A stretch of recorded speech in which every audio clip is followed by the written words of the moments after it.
आप सभी को जय मसीह की स्ट्रॉन्ग टावर चैनल में आप सबों का स्वागत है। प्रियों, अगर आप लोगों को मेरे वीडियोस अच्छे लगते हैं तो आप लोग इस वीडियो को लाइक कीजिए, शेयर कीजिए और इस चैनल को सब्सक्राइब कीजिए ताकि इस चैनल के ज़रिए परमेश्वर पिता की महिमा हो। प्रभु आप सबों को आशीष दे। आमीन। प्रियों, आइए हम वचन में जाएं। इससे पहले हम कुछ बातों को समझें और जानें कि पहले ज़माने में जो एक कोढ़ की बीमारी होती थी, उस कोढ़ की बीमारी का मतलब क्या था। तो अगर हम इस कोढ़ की बीमारी के डिटेल में जाएंगे तो ये एक छूत की बीमारी थी और ये छूत की बीमारी जब जिसको भी होती थी तो उसको अशुद्ध कहा जाता था, अपवित्र कहा जाता था। और अगर हम व्यवस्था में पढ़ते हैं, मूसा की पुस्तक में अगर पढ़ते हैं तो उस समय जब याजक जांचते थे और वो कोढ़ की बीमारी निकलती थी तो उसको हर चीज़ों से अलग कर दिया जाता था और लोग ऐसों से दूर भागते थे। छूना तो दूर की बात, दूर से ही खाने का थाली उनके पास ऐसे खिसका दिया जाता था। वो किसी से बात नहीं कर सकते, किसी के साथ रह नहीं सकते थे। लेकिन प्रियों, अभी हमको यहाँ पे ये समझना है कि उन दिनों में जो वो कोढ़ की बीमारी होती थी तो लोग अलग हो जाते थे एक दूसरे से। कोढ़ की बीमारी से, कोढ़ी से लोग घृणा करते थे, कोई उनके साथ संपर्क भी नहीं करता था। कि अगर परिवार का किसी सदस्य को ये बीमारी लग जाती थी तो वो तो उनको भूल जाने जैसी हो जाता था कि ये इंसान अब है ही नहीं हमारे बीच में। लेकिन प्रियों, नए नियम में देखेंगे, मत्ती रचित सुसमाचार 8 अध्याय पढ़ेंगे, पहले से पढ़ेंगे तो उसमें क्या लिखा है। जब वो उस पहाड़ से उतरा तो एक बड़ी भीड़ उसके पीछे हो ली और देखो, एक कोढ़ी ने पास आकर उसे प्रणाम किया और कहा, हे प्रभु, यदि तू चाहे तो मुझे शुद्ध कर सकता है। यीशु ने हाथ बढ़ाकर उसे छुआ और कहा, मैं चाहता हूँ, तू शुद्ध हो जा। और वो तुरंत कोढ़ से शुद्ध हो गया। यीशु ने उससे कहा, देख, किसी से न कहना, परंतु जाकर अपने आप को याजक को दिखा और जो चढ़ावा मूसा ने ठहराया है उसे चढ़ा, ताकि लोगों के लिए गवाही हो। अब यहाँ पे हमको ये समझना है कि यीशु मसीह जब प्रचार कर रहे थे भीड़ के बीच में, जब परमेश्वर पिता प्रभु यीशु मसीह प्रचार करने के बाद जब पहाड़ से नीचे उतर रहे थे तो उनके पीछे पीछे भीड़ जा रही थी और उन्हीं भीड़ में से किनारे से एक कोढ़ी उनके पास आके प्रणाम करके क्या बोलने लगा, अगर तू चाहे तो मैं शुद्ध हो सकता हूँ। तो यीशु मसीह ने भी वहाँ क्या कहा कि मैं चाहता हूँ कि तू शुद्ध हो जा, और वो उसी घड़ी शुद्ध हो गया। आज हमको ये समझना है प्रियों कि वो जो कोढ़ की बीमारी आज सुनने में नहीं आती है कि कोढ़ी, ऐसी वाली कोढ़ी जो मांस गल गल के लोगों का गिर रहा है, ऐसे सुनने में नहीं आता है। क्यों सुनने में नहीं आता? क्योंकि आज लोगों को कोढ़ तो है परंतु अंतरात्मा में है। आज लोगों के दिल में कोढ़ लगा हुआ है, ज़बान में कोढ़ लगा हुआ है, विचारों में कोढ़ लगा हुआ है।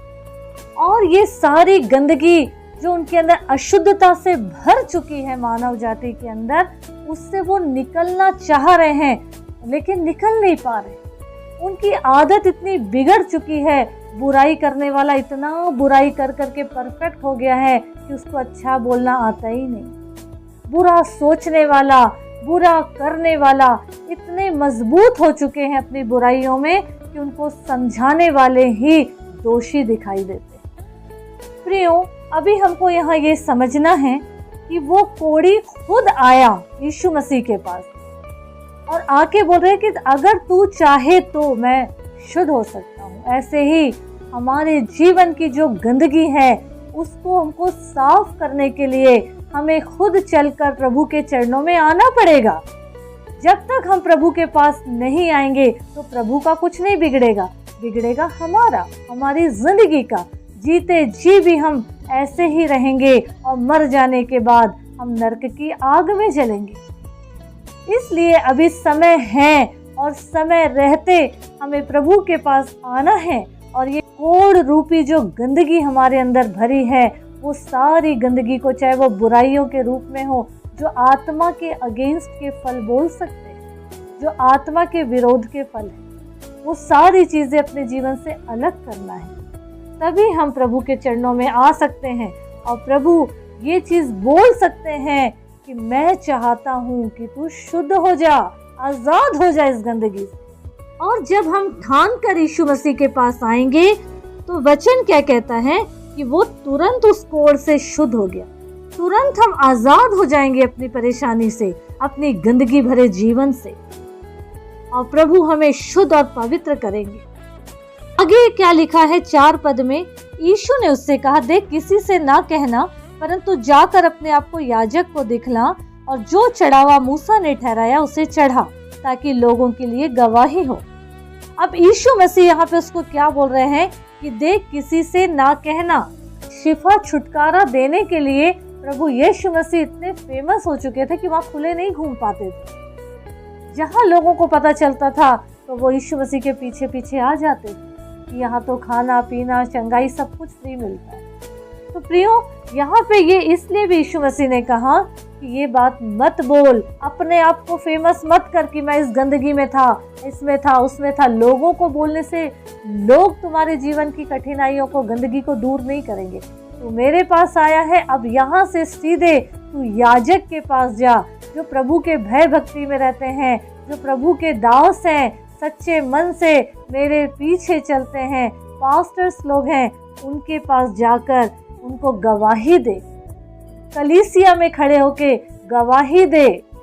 ये बोल कि सारी इन गंदगी से मैं ग्रसित था या थी, लेकिन प्रभु ने मुझे आज़ाद किए और अपनी महिमा के लिए इस्तेमाल कर रहे हैं या करेंगे। और इस खुशी को जाहिर करने के लिए, अपनी शुद्धता को जाहिर करने के लिए, अगर तू कोई धन्यवादित भेंट अर्पण करना चाहे हर्ष के साथ, अपनी स्वेच्छा से, तो उसे कर।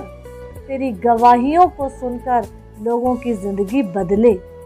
तो इसीलिए प्रियो, हमको ये समझना है कि जो कोढ़ का रोगी था वो खुद प्रभु के पास आया, अपनी बीमारियों से शिफा को, छुटकारा को पाया। आज हमारे जीवन के सामने ऐसा पल है कि आज हम दुनिया को प्यार कर रहे हैं, आज हम संसार को प्यार कर रहे हैं, लोगों के पास, मनुष्य के पास जाते हैं छुटकारा के लिए तो और भी बोझ से भरकर वापस लौटते हैं। लेकिन हम प्रभु यीशु मसीह के पास आए और अपने जीवन के कोढ़ रूपी गंदगी को, बीमारियों को, आदतों को, ये सारी चीज़ों को प्रभु के चरणों में सौंपे प्रियो, ताकि हमारे जीवन से प्रभु ये सारी गंदगी को हटाकर, मिटाकर अपनी महिमा के योग्य बना सके और हमारा जीवन प्रभु की महिमा के योग्य बनता जाए, ताकि ये जीवन से कई लोगों की ज़िंदगी बचती चली जाए। प्रभु यीशु मसीह इस वचन के माध्यम से हम सबों से बात करें। आमीन।